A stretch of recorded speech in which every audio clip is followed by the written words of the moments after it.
Ella es Jessica Grillo, es profesora de Filosofía por el Instituto Superior San Miguel Arcángel. Terminó la cursada de la licenciatura de Filosofía el cuatrimestre pasado en la UCA. El título de su exposición es Acerca de la dualidad en el pensamiento argentino. Una mirada desde Leonardo Castellani. La recibamos por favor con un fuerte aplauso. Bueno, buenas tardes a todos. Creo que no todos me conocen como Clary, seguro. Bueno, yo voy a hablar de Leonardo Castellani. ¿Alguien lo conoce? Sí. Sí, bueno, no me corrijan si me equivoco.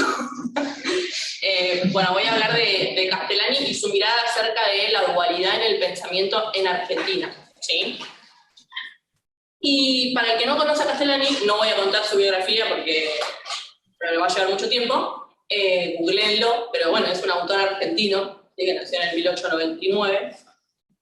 Y hoy vamos a tomar su perspectiva, que es desde un nacionalismo católico de la primera mitad del siglo XX, ¿sí? Se podría ubicar y encasillar dentro de ese rango, entonces ustedes se podrían ir dando una idea de qué va a decir Castellani o qué va a pensar Castellani.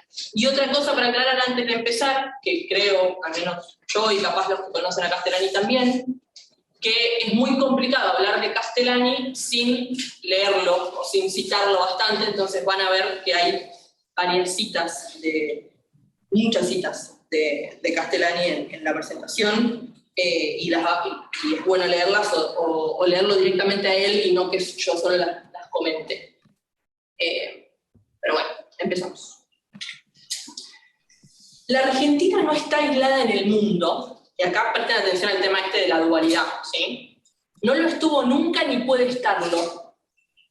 Y el proceso secular de la revolución antitradición, fíjense las palabras que usa, que comenzó en Europa con el estallido de la Reforma Protestante, así se manifestó entre nosotros en forma de progresismo versus españolismo y criollismo. ¿Sí? Ahí está la clave, ¿no? Así se manifestó entre nosotros esa revolución antitradición que le llama Castellani, que empezó en Europa, ¿no? En forma de progresismo versus españolismo y criollismo, ¿sí? Y así continúa hasta hoy trabajando nuestra historia paralela a la de Europa. ¿Esto se puede que se vea entero? No, porque esto... sí. Bien, bueno, acá esto es una cita de Castellani de un artículo que se llama Los dos mayos, que lo publicó en la revista Dinámica Social en el 56, si me equivoco. Y hoy está en este libro que es La Otra Argentina, donde hay muchos de esos artículos que publicó en Dinámica Social. Y ahí directamente, ya con el título Los dos mayos, ¿no?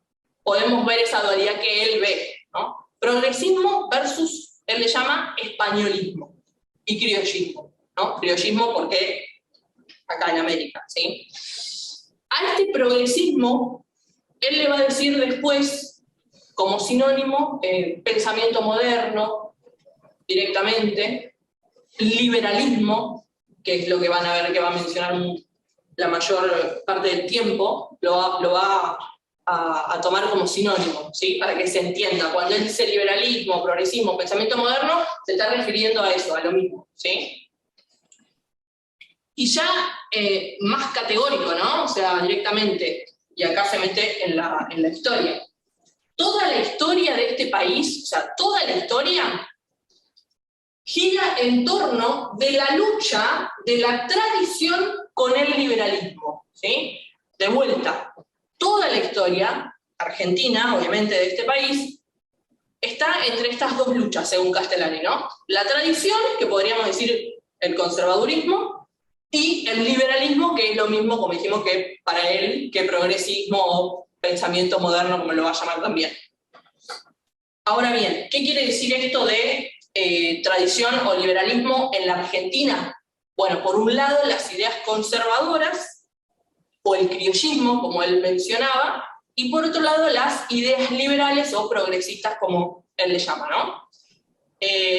Del lado de las ideas conservadoras, diríamos que son los que buscaban cambiar algo, pero a la vez conservar, y seguían teniendo la idea de la esencia, ¿no? Conservar lo que era propio.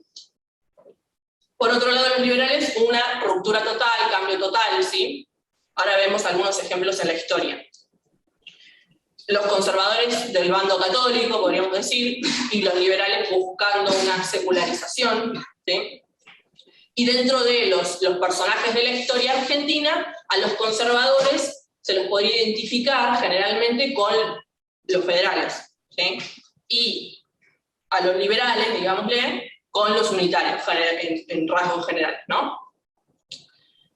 Conservadores más del lado del hispanismo, la búsqueda de la soberanía nacional, y progresistas o liberales más con ideas anglo-francesas, el liberalismo, ¿sí? Hasta acá, bien. Bueno, ahora bien, ¿qué es esto que se puede querer conservar en la Argentina, o que sería lo propio de lo argentino, digamos, la materia y forma de lo argentino? Bueno, si hablamos en términos de materia y forma, o sea, para entender eso propio que se podría querer conservar, vamos a tener que referirnos sí o sí al criollo, al criollismo, ¿sí? Directamente, que vendría a ser ese no español, pero nacido en esta tierra, hijo de español, nacido en esta tierra, mezclado, por decir de un modo vulgar, con los originarios de América, y que, vuelto hacia la pampa, sería el gaucho también, ¿no? Lo que algunos van a decir después que es la barbarie, siguiendo los términos que ya mencionó Clary. Entonces, en cuanto a materia, es ese criollo, ese gaucho, ¿no? Que es esta unidad. En cuanto a esa forma, es justamente esa unidad que se da accidentalmente, ¿no? Porque, ¿qué sucede acá? Un choque de culturas, un choque de razas, ¿sí? Que se da de modo accidental, y al principio, y a lo largo del tiempo también, de forma revoltosa, ¿no? No tan ordenada. Entonces, podríamos decir que dentro de la misma forma de lo argentino está ese dualismo ya, ¿no? Entre en ese choque. Entonces, para entender qué quiere decir con lo criollo, ¿no? Lo propio de esta tierra, ¿sí? Que vuelto hacia la pampa, de vuelta es el gaucho, en definitiva. Lo gauchesco, diríamos. Y entonces, a lo largo de la historia, si yo me paro acá, claro. Entonces, a lo largo de la historia, lo que sucede es este zigzag, ¿no? Que va de ideas liberales a ideas conservadoras, y tradición, progresismo, liberalismo, en términos de castellanianos, ¿no? Y la historia argentina va entonces dentro de este ida y vuelta, ¿no? Subidas y bajadas de tradición-progresismo, según esta dualidad de Castellani, ¿no? Por poner algunos ejemplos, ahí aparecen algunos personajes.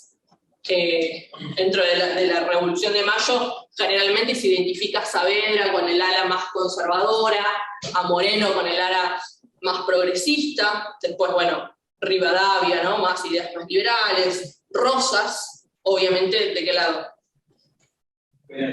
Federal, o sea, del lado conservador, claro. Generación del 37, que es lo contrario, o sea, ahí está Sarmiento, ¿no? Con su civilización y barbarie. ¿Qué es la barbarie para Sarmiento? El gaucho, ¿no? O sea, el gaucho, ¿y qué más?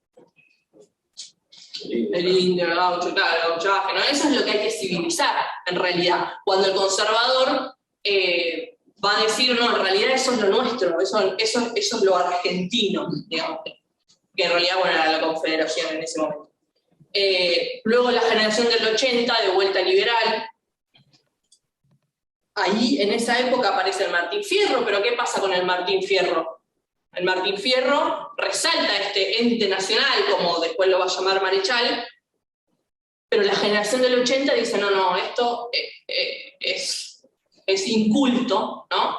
Es para las pulperías, para el campo, para el gauchaje, y entonces queda relegado, ¿sí?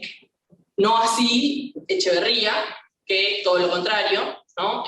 Ve justamente el salvaje como el gaucho, justamente, y toda esa parte de la Argentina. Pero después la generación del centenario, y ahí es más o menos donde vamos a frenar, no voy a seguir con conservador y progresista hasta acá, sino más o menos ahí es donde vamos a frenar. La generación del centenario lo que hace es, vuelve a traer a Martín Fierro, por ejemplo, ¿no? Vuelve a traer a Lugones, que ya va a hablar Castellani, vamos a ver más al final, vuelve a traer a el Martín Fierro, lo esencial de lo argentino, ¿no? El hispanismo, ¿sí? Esa generación del centenario donde, por ejemplo, está Lugones. Bien. Y entonces ahora sí, nos detenemos un poco más en esta crítica que hace Castellani, ¿no? Que él, obviamente, como ya dijimos, parándolo desde un nacionalismo católico, ya se imaginarán más o menos para qué lado va a ir, ¿no? Creo que se podrían tener alguna idea. Entonces hace una gran crítica a las ideas, lo que él llama progresismo, pensamiento moderno o el liberalismo directamente. Y toda su obra, podríamos decir que va con esa crítica al liberalismo, ¿sí? Si bien tiene una obra específica que es Esencia del Liberalismo, donde justamente va a realizar esa crítica específicamente, a lo largo de toda su obra, y por ejemplo en muchos de los artículos de Dinámica Social en su momento, o que ahora están acá en La Otra Argentina, van específicamente contra esas ideas que él llama progresismo, pensamiento moderno o liberalismo. Ahora, ¿qué es ese nacionalismo católico desde el que se para, podríamos decir, de la primera mitad del siglo XX? Acá, no sé si alguien puede leer, aunque sea la primera parte de esto, es un resumen de ese nacimiento, de ese nacionalismo al que podríamos poner a Castellani, donde Ferro, Jorge Ferro, no sé si lo conocen, el que escribe sobre Tolkien, él va a hablar entre Maestros y Batallas Culturales de lo que empezó a pasar en ese momento, ¿sí? ¿Alguien lo puede leer? Sí. Así fue que en nuestro ensangrentado siglo XIX, cuando la cultura oficial daba en buena parte la espalda al país real y se avergonzaba de sus raíces, apareció gigante y ingeniero el Martín Fierro, desdeñado por los puntos, hasta que el gran Lugones, en 1913, lo volvió ya insolayable. Y avanzando la década de 1920, se nos da otro regalo de la providencia, los cursos de cultura católica. Un hecho que corre con el tiempo, se agranda en perspectiva, un verdadero hito en la cultura argentina, que reencuentra lo mejor de sí misma a la vez y conjuntamente, por eso mismo, se abre a lo mejor de la cultura universal de esos días. Muchas gracias. Bien, bueno, ahí Ferro entonces dice esto, ¿no? Fíjense cómo en ese siglo ensangrentado donde el Martín Fierro, bueno, le da la espalda, donde la cultura le da la espalda al país real, los que del nacionalismo católico y dentro de los conservadores dicen el país real es ese pueblo, podríamos decir en términos más actuales, ¿no? Que para ellos era el gaucho. Entonces, ellos que le dan la espalda al país real, se avergonzaban de sus raíces. Aparece ahí Martín Fierro, rescatado por Lugones, y en esa misma época, un poco después, los cursos de cultura católica, ¿sí? Y ahí van haciendo ese nacionalismo que me gustaba mostrar un poco de dónde venía para que sepan de dónde se para, ¿no? Castellani.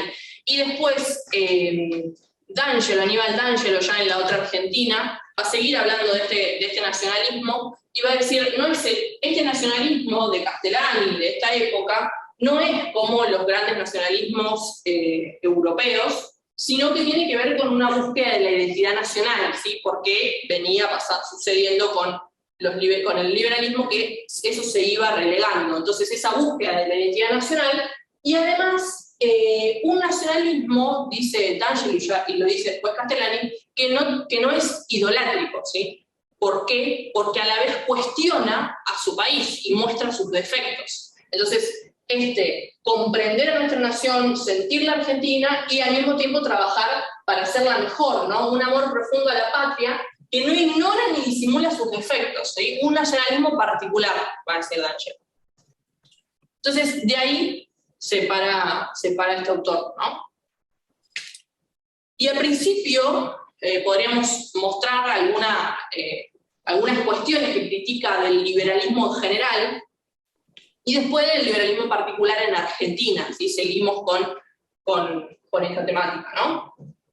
Y fíjense lo que dice: yo y todos los nacionalistas odiamos al liberalismo en la misma medida en que amamos la libertad. ¿Sí? Odiamos al liberalismo en la misma medida en que amamos la libertad, porque consideran que dañan la libertad, ¿no? Porque dice, la libertad no tiene sentido alguno si no se le añade el para qué, y que sin eso es mejor ni hablar. La libertad nacionalista, con una forma acuñada en América Latina, es libertad para todo y para todos, menos para el mal y los malhechores, ¿sí? Fíjense cómo acá agarra una cuestión, una definición, podríamos decir, clásica de libertad, ¿no? Como la determinación de la voluntad al bien, pero lo dice diferente, ¿no? Es libertad para todo y para todos, menos para el mal, o sea, para el bien. O sea, en definitiva está dando la definición clásica de libertad, ¿sí? Pero él y los nacionalistas, dice Castellani, lo que nos damos cuenta es que el liberalismo rompe esto, ¿no? Entonces por eso odiamos al liberalismo, pero amamos en la misma medida en que amamos la libertad. Entonces, otra cuestión, ¿no? Define el liberalismo, no lo vamos a leer porque tampoco vamos a leer todo el día, creo que me van a echar si no, pero define al liberalismo, ¿no? En esencia el liberalismo da 3 definiciones. Esta me parece la más completa, ¿sí? Porque vuelve con esto de que el liberalismo es una rebelión antitradición, ¿no? Él encuentra ahí como que va contra de la tradición. Es eso, el liberalismo es una rebelión antitradición, y que busca reformar la sociedad. Este liberalismo, bueno, parte de los empiristas, después es inseminada por Napoleón por las armas, dice, y después en América se ocupa de las organizaciones nacionales de América, ¿no? Bien. Y siguiendo con esa crítica al liberalismo general, sigue Abello, ¿no? Que toma el pensamiento moderno, recuerden que Castellani lo toma como un sinónimo, ¿no? Como una herejía directamente.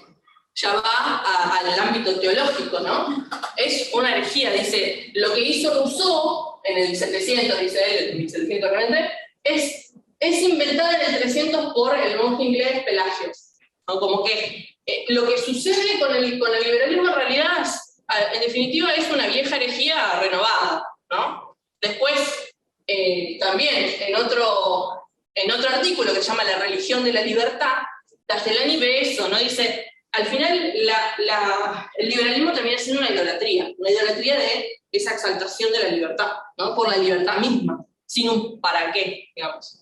Y, bueno, siguiendo con eso mismo, dice además que agarra conceptos cristianos y los da vuelta, ¿no? Como por ejemplo el de la igualdad, lo dice de un modo muy gracioso, ¿no? La Revolución Francesa le hizo el cuento de la igualdad, después tiene otra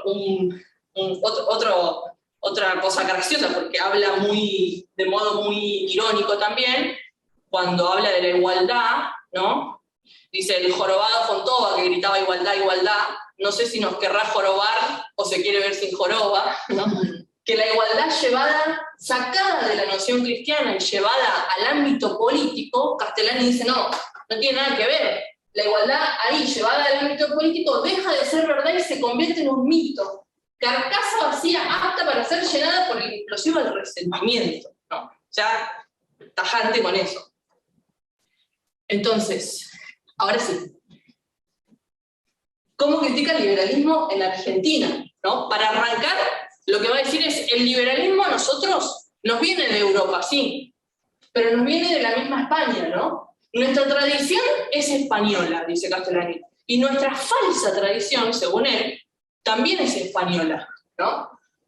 Desde el siglo XVIII, porque es una corrupción de la tradición española, comenzada ya con los Borbones, y después fecundada aquí por influjo francés y anglosajón, ¿no? Entonces, para arrancar, empieza esa crítica al liberalismo en Argentina específicamente y dice directamente, si bien nuestra tradición es española, recuérdense, conservadores que buscan reivindicar la hispanidad, ¿no? Pero Castellani dice, sí, es española nuestra tradición, pero la falsa también, porque también vino de España, de una corrupción de la tradición española.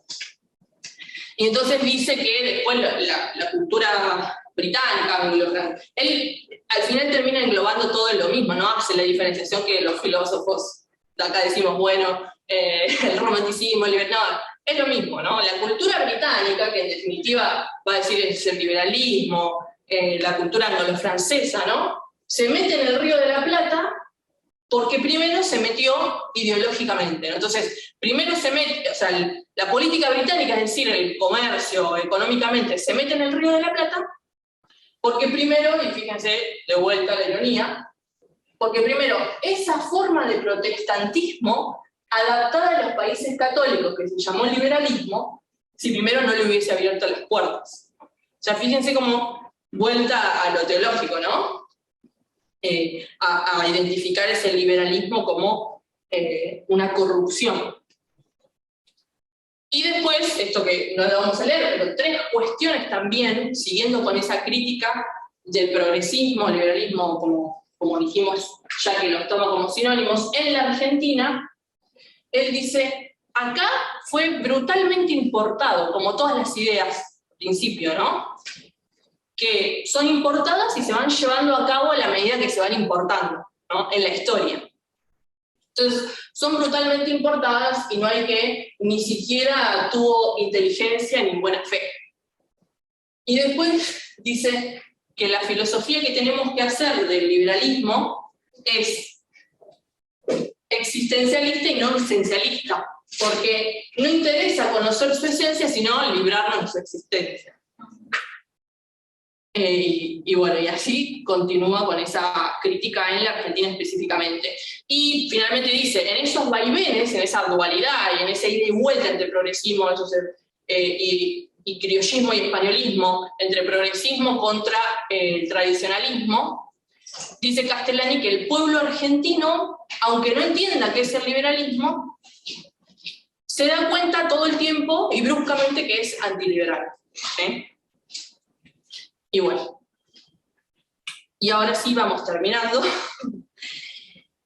Quería terminar con esto, que Castellani también lo menciona, obviamente, que él dice que en Lugones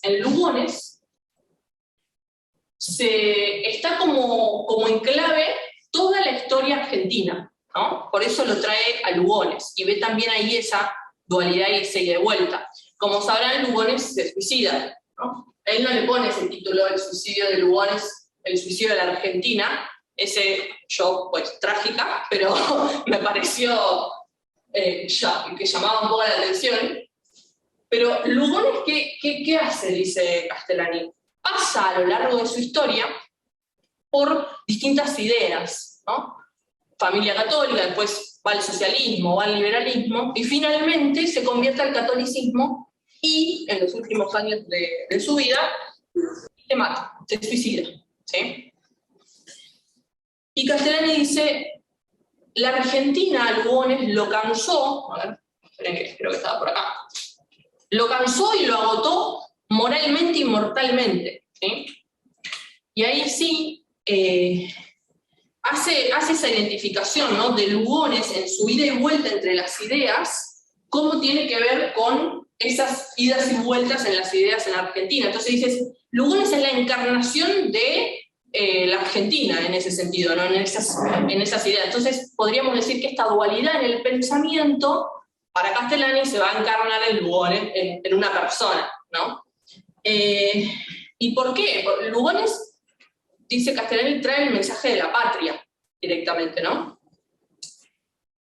Aunque en sus últimas obras, explícitamente, y en todas las anteriores, implícitamente.